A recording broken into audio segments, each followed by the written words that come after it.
Hello, my name is Kenneth Chang, and today I'll be presenting Lab 4 Circuits. So for the introduction, the purpose of this lab was to predict the behavior of circuits with resistors in series, measure current and potential differences using multimeters to validate predictions, and examine the behavior of ohmic resistors and capacitors in the circuit. So for our main results, we found that in the final circuit, RC value was 4.065 seconds. In the series circuit, our current value was zero point zero 0.02 amperes, and the slope we recorded in our graph was negative 0.246. So the fundamental physics principles used in this lab were Kirchhoff's loop rule, which states that the total current entering a junction in a circuit equals the total current leaving, ensuring charge conservation. Kirchhoff's node rule, the sum of potential differences around any closed loop in a circuit must equal zero. And lastly, Ohm's law, which describes the relationship between voltage, current, and resistance in a conductor. And Ohm's law is written right here, V equals IR. So the system in this lab was the closed circuit, which included a battery, wires, resistors, capacitors, bulb, and multimeter. The surroundings was everything else around. Some possible error that we could have made in this lab was faulty equipment, connections error, and resistance in wire/components. And for the assumptions, we assume negligible resistance of wires and accurate ammeters and voltmeters. So for the procedures, for the series circuit, we first set up the series circuit. We then reverse ammeter connections. Um, and lastly, recorded potential differences. In the RC circuit, we set up the RC circuit, observed discharging behavior, and we gathered time measurements for charging and discharging. So in the series circuit, the theoretical value of current should be I equals zero point zero 0.02 amperes, and this is calculated by getting V total divided by R total. And that would be 3 volts divided by 147 ohms.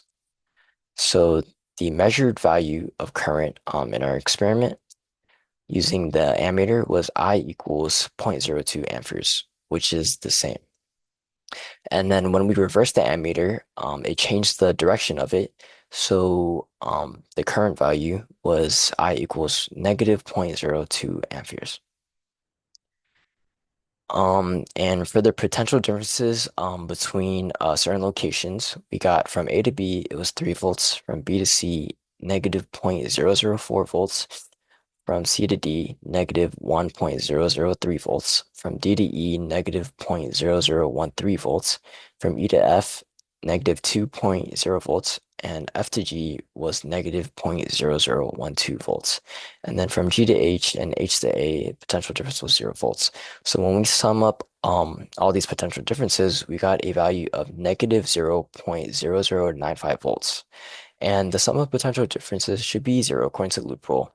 But we observe this value because there could be resistances in the wire.